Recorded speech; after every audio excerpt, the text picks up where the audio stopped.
Okay, good morning, everyone. We're still in the house of Avel, our esteemed rabbi. Mother passed away at 100. Yael Bat Yafa. Leunu Shema. Oh, and also Rav Elbas's grandmother, what was the name? Sivia Bat. Svi Wolf, or Zev's Wolf, something like that, I heard. Yeah, something like that. Okay, so yesterday, unfortunately, the class didn't record because of it recorded, but the voice after 5 minutes got blocked because of the microphone, which went out of the battery. I don't know, we have to find a new maybe microphone to not that happen, but whatever. So let's just recap what we said yesterday. We said yesterday that criticism is not good. However, compliments is very good. He says that there is a way to criticize. However, you have to do what's called a 5-to-1 ratio. For every 5 compliments, you can possibly do a decent criticism. And what's a criticism, first of all? He says before, right?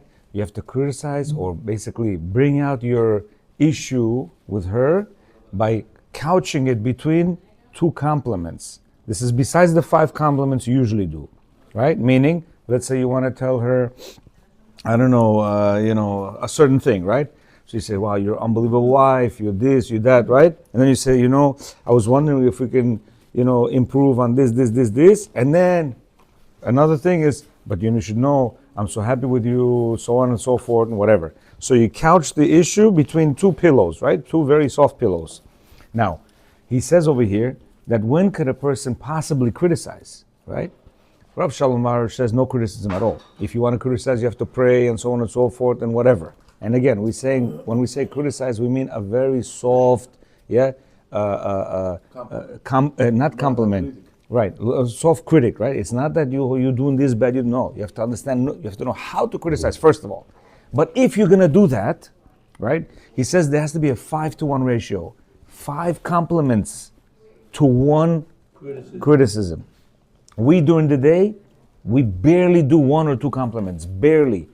Why? How do we know? It's because the lady tells us, why you never tell me I'm beautiful? Why you never tell me I'm this? Why you didn't notice my nails? Oh, you didn't notice my new shoes? Why you don't notice what I do for the house? You know why she says that to you? Because it means you don't say that to her. Which means imagine. However, negative criticism or constructive criticism, we do several every minute or every hour. So let's just say we criticize 3 times per hour, right? Let's say 8-hour day, 3 times 8 is 24. Okay? If we use the 5-to-1 ratio, right? It means if we're gonna make 24 criticisms, it means we have to do 5 times 24, which is 125 or 120 praises, right? Compliments. So imagine 125 compliments to 24 criticisms. Nobody does even 5 or 10 compliments a day. Nobody. It's advisable, right? We say it's advisable that you say at least 10 good things about your wife. We barely do that. So imagine, we take this thing to reverse. We do 10 criticisms to not even 1 compliment. You understand? And this is where the breakdown of the woman begins. So that's what we talked about yesterday. Baruch Hashem, we got. You break down any relationship with this. Oh yes. Any relationship is going to become broken down if you're going to do this. Now, he says what to compliment, right? He says one should give compliments even if it seems to be obvious. You know what? People are like, well, it's obvious. What, she cannot see that I care for her? I just did shopping. I just came from work. I just paid all the bills and everything. He says, no, even the obvious you have to compliment. The woman cooks a meal and tidies up the house because that is her realm, but it should be appreciated nonetheless. Yeah, you're eating the food, right? Oh, wow. Yeah, you think she should know that it's delicious. No, sweetie, it's so delicious. Thank you very much. Don't think that because you ate it, this is going to show her, right, that you appreciate it. Like, What do you? see an empty plate? Yeah, it's not only that. Yeah, she says later, Motek, did you like the food? Of course I like the food. Didn't you say I asked for seconds and I ate the whole plate? Of course I like the food. What, you can't make a deduction? Woman doesn't understand Gemara. She doesn't know deductions, right? She wants to be told. Like yesterday I was talking to a man and I said to him, listen, woman cannot make a decision or understand with her eyes, which means what? She sees you working, she sees you paying all the bills, she sees you shopping, she sees you helping in around the house, she sees everything, right? So technically what should be done? It should be understood that, this man cares for me. Seeing, she doesn't understand anything. She needs to hear, I care for you, I love you, thank you very much for doing all this for me, thank you this, thank you that, you look so beautiful, you look so pretty, yeah. All this, when she hears it, it's a different understanding. It says, even though she would be doing those tasks anyway, without praise and compliments, a good word still goes a long way in making her happy at home and in fulfilling her role there. Gratitude is really an obligation from the Torah. Anna, to be grateful, he says, is an obligation from the Torah. No matter whether the deed would have been done in any case or would have been done specifically to please the husband. Our sages said in Midrash Tanchuma, he says, whoever denies the good his friend has done for him will end up denying the good that God has done for him. You hear?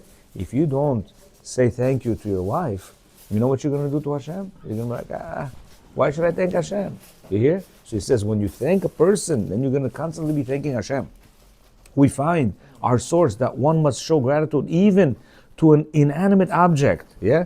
All the more so must we show appreciation for a favor or kindness of a person that has done for us, even if only once, and many times more than for an ongoing kindness that the spouses do for one another. Yeah, he says that inanimate object means something that doesn't move, like a stone, like the wall, like the floor. Yeah, researchers undertook. Why?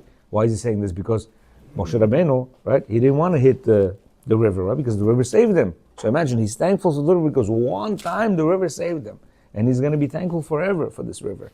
Here, researchers undertook an interesting study in which they examined how much money a husband would have had to pay employees to carry out all the routine tasks that his wife had been doing for him and the rest of the family over the years. It reached to an astronomical amount.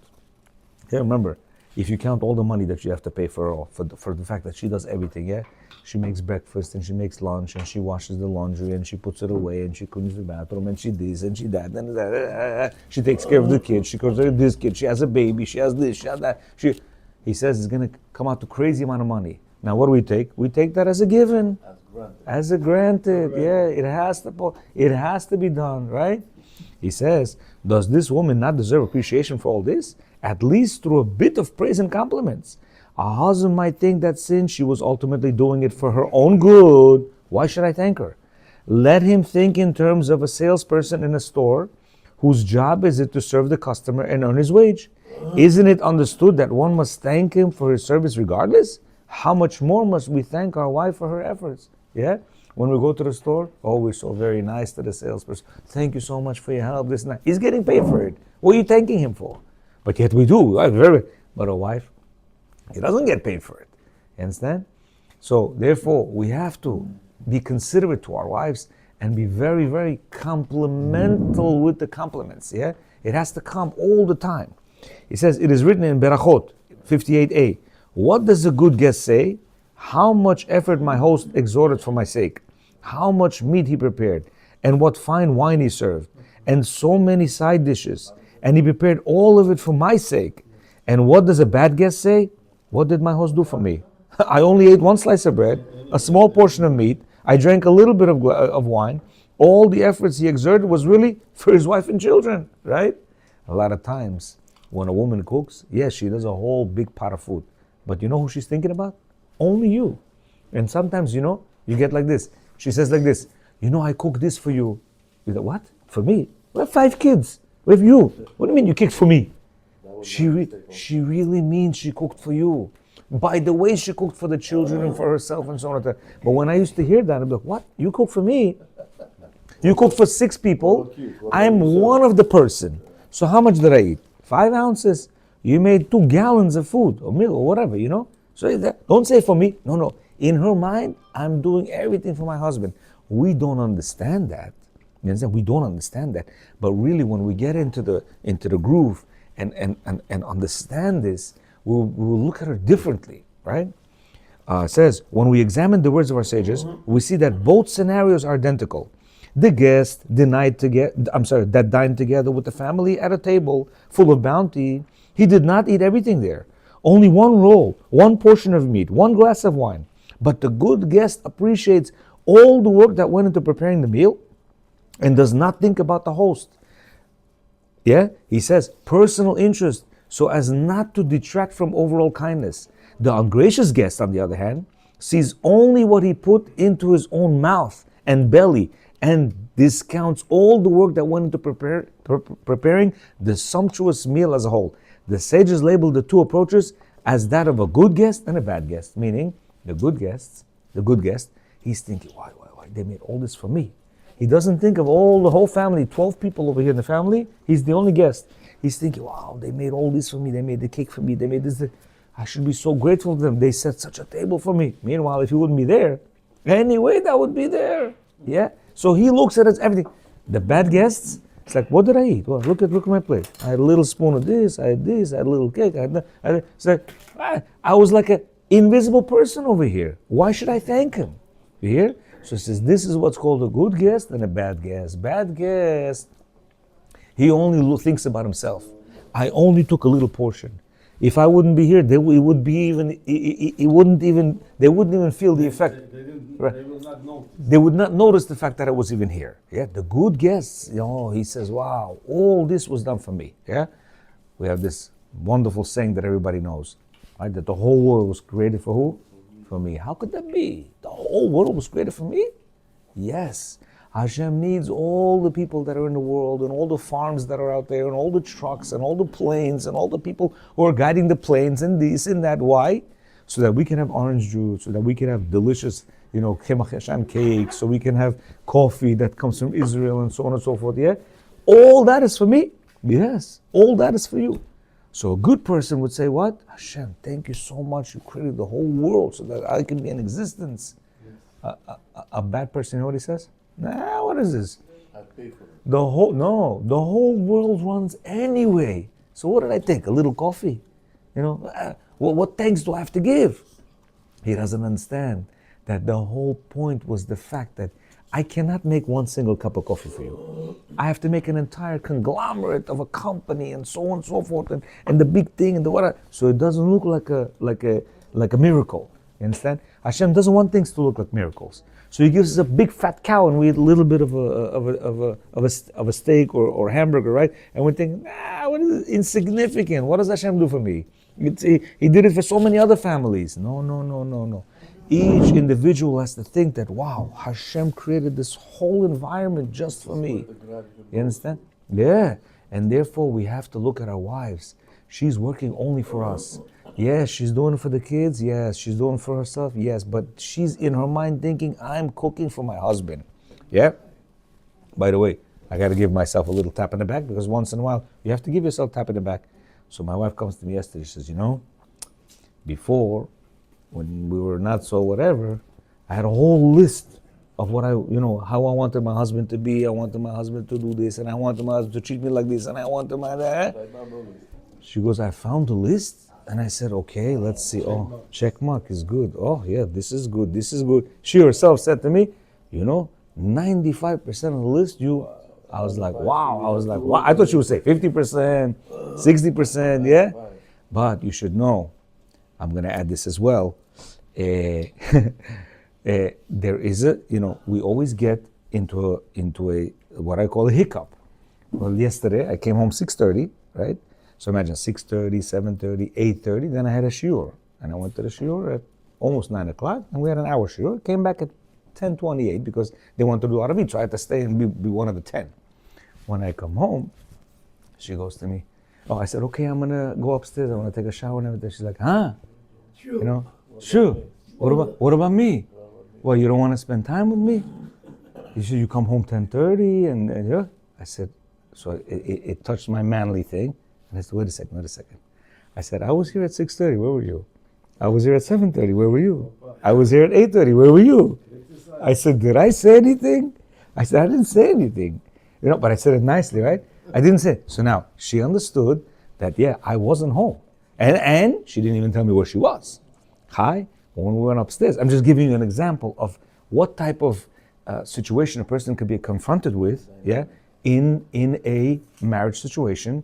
And you're the innocent guy, or at least you're thinking you're the innocent guy. And sometimes, mamash, you're the innocent guy. But she makes it look like you're the guilty guy, yeah?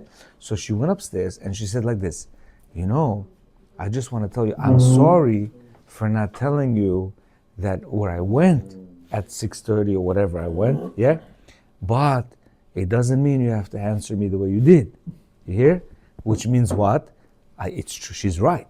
But I answered her with a nice smile, and I kind of, put it in a way that she should understand. Why? Because where's my, oh, sorry. She was upset at the fact that I came 10:30 and not 10 o'clock, because we used to start 8:30. But now we start 9 o'clock because there's a whole room set. So she that's what she was bothered by. After about 5-10 minutes, when I brushed my teeth and everything, I came out. I said, it's very important that we do the ladies' classes. Why? Because a lady also has to understand. This, by the way, this was about 5 minutes before she told me that I did 95% of the list, right? So I said, the lady also understands. The husband is working on himself, right? The husband is working on himself. He's doing this, he's doing that, he's saying good things. If she's going to give him he's also going to say, I don't understand. Why are my efforts not being recognized? Not that appreciation is good too, just recognized. Why? I see my husband is working on himself, and therefore I'm not going to ask. So I said, a woman should know when to and when not to, say certain things. I said, for instance, in the case today, I gave her a good example, yeah? I said, in the case today, I was home at 6:30. I didn't see you, yeah? I was home for 3 hours. And then I left at 8:45, right? You came probably a little bit later than 8:45, let's say 9 o'clock. I said, I did my prayer where I was waiting for you, yeah? I have a class. So I said, a woman, she has to, give herself a understanding to think, should I tell this to my husband or not? Because at the end of the day, I wasn't here. So therefore, how could I tell him, yeah? And very nicely, no. Yeah, you're right. But she understood very good. She understood, smiled with this, that, that. And now, is this slack going to be with her? 100%. The slack is going to be there. You know what slack means? Slack means, but at the end of the day, he reprimanded me. At the end of the day, he reprimanded me. He told me that I wasn't home 6:30, 7:30, 8:30. I didn't want to say that. I didn't. And I wouldn't say that. But she started with the, So now, first of all, the relationship right now is very good. So therefore, I'm very nicely talking, smile, this and that. I don't advise this to anybody. Yeah, if she says this, you have to be there as a man and, take it. Yeah. But this is also called criticism. I just want to give you guys an idea that sometimes, or many times, you're not the one at fault. I'm not the one at fault here. I was home at a certain hour. You were not at home. Why are you now hitting me as if it's my fault? Yeah? When I came at the time I usually come, you weren't home. So that is a challenge. And in that challenge, you have to stand like a man and not get upset. Again, I wasn't upset. I just yeah. You just responded to it. Women tend to do things that we with our mouths push them away. For instance, there was a situation where a certain woman bought something for the man. Yeah? A wife bought something for the man. Now, he doesn't want it. You know what he tells her? Why'd you buy this? I don't need it. She says to him, okay, let's try that again. Meaning, she's telling him, okay, you might not need it, but let's try it again. I bought it for you. Maybe you can, sing a different song. And you know what? He says to her, I don't need this. I'm not going to wear it. 2 strikes down. You hear? What happened the next day? The next day, she started doing things that she was doing before. Not getting up, not whatever. Why? Because she got hurt. You understand? We have to be careful. Sometimes, like the ice, somebody brought the ice. Oh, that was in a different class. He said, the wife brought the ice, from the refrigerator, and I really didn't want ice. So I wanted to tell her, why are you bringing ice? I don't want ice. No. Thank you. Thank you so much. He's not going to use the ice. Who cares? Later on, you throw it out. Yeah? Or if you want to be really good, say, wow, that's exactly what I wanted, even if you didn't. And you put the ice in the thing. Kilo, she's going to look at. But if you tell her, I didn't want the ice. Now, you thinking, right? I didn't want you to do extra motions. I want you to sit down, relax. Remember what we said. That's none of your business. If she does the extra motions, you accept the motions. She wants to do it. She wants to be a good wife. Let her, give her the opportunity to be a good wife. What happens is we block them one time, 2 times, 3 times, and then they become a cold wife. And then we say, why is my wife so cold? Because you tidavioleta. How do you say that in English? You led to it. You led to it. You led to it. Why? Because so many times she was doing it. Listen, I also had, back in the days, my wife used to buy me a shirt, a tie, and this. I hated it. I'd be like, what is this? I'm never gonna wear it.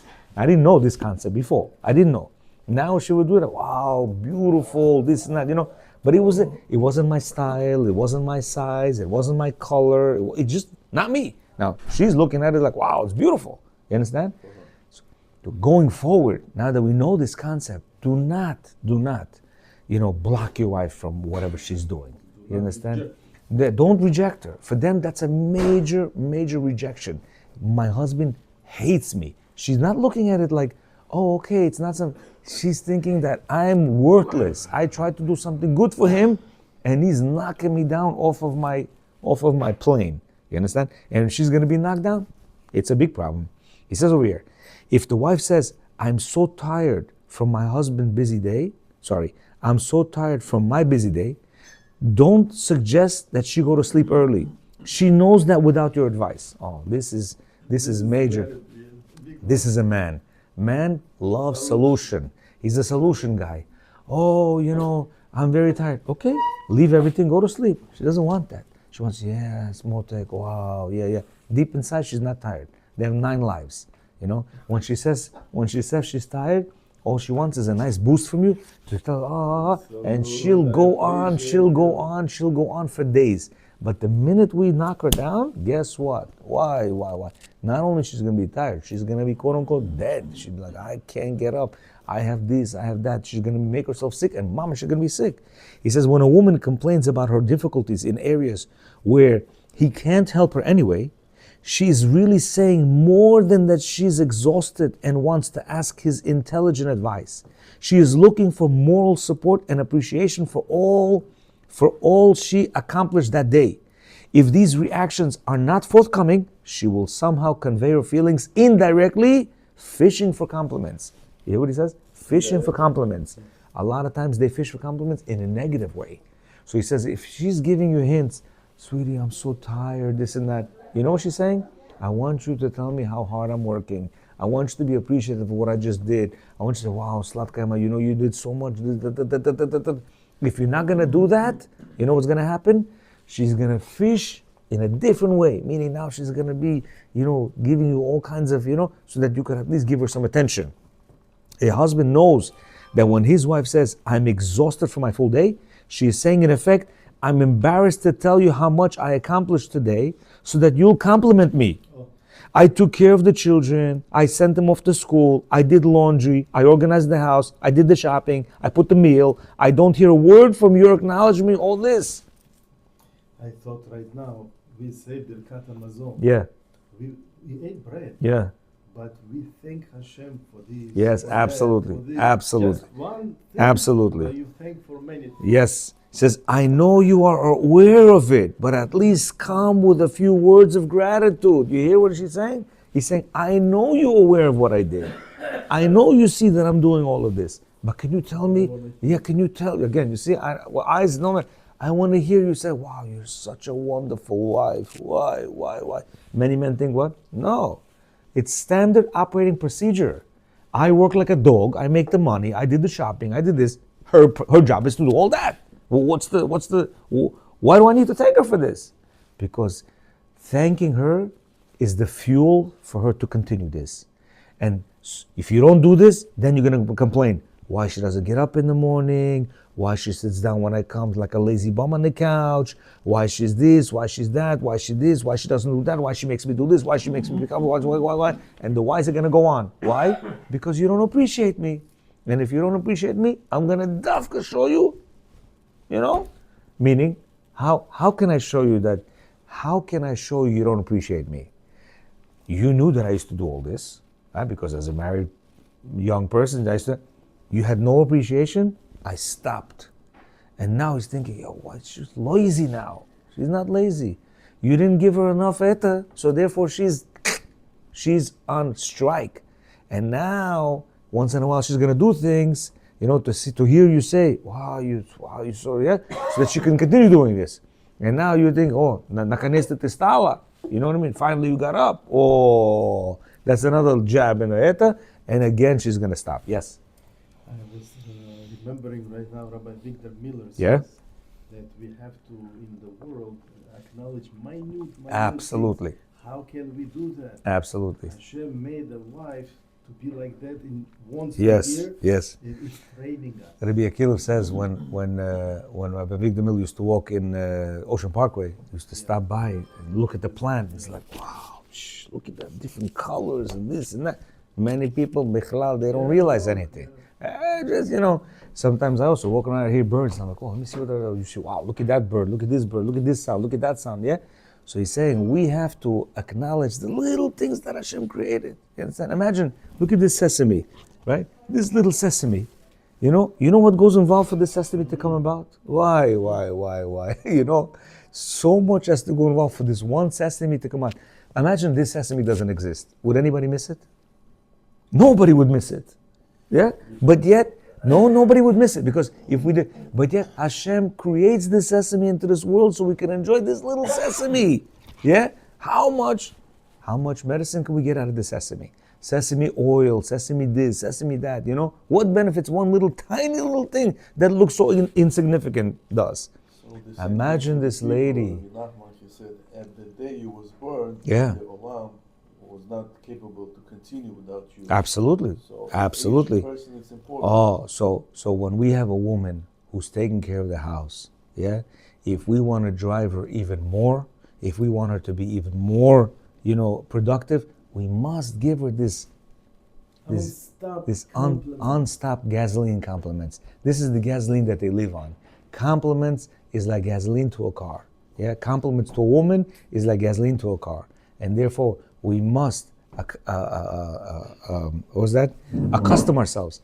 Accustom ourselves to. It's very hard, believe me. It's for some reason I don't know why we're so stupid, and we can give compliments outside. Yeah, we outside we're very complimental, But inside the house, it's unfortunate that we're very lacking on this complimenting the wife, and that's the number one thing that he says will drive your wife to do the max she can do. Yeah.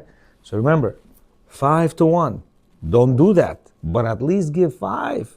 Yeah, every 5-1 constructive criticism. Don't constructive criticize, but at least give 5 comments. And like this, if you increase your comments, you will turn her into a more productive woman, and then she sees that she appreciates you. You'll have a marriage made in heaven. Baruch Adonai Olam. Amen.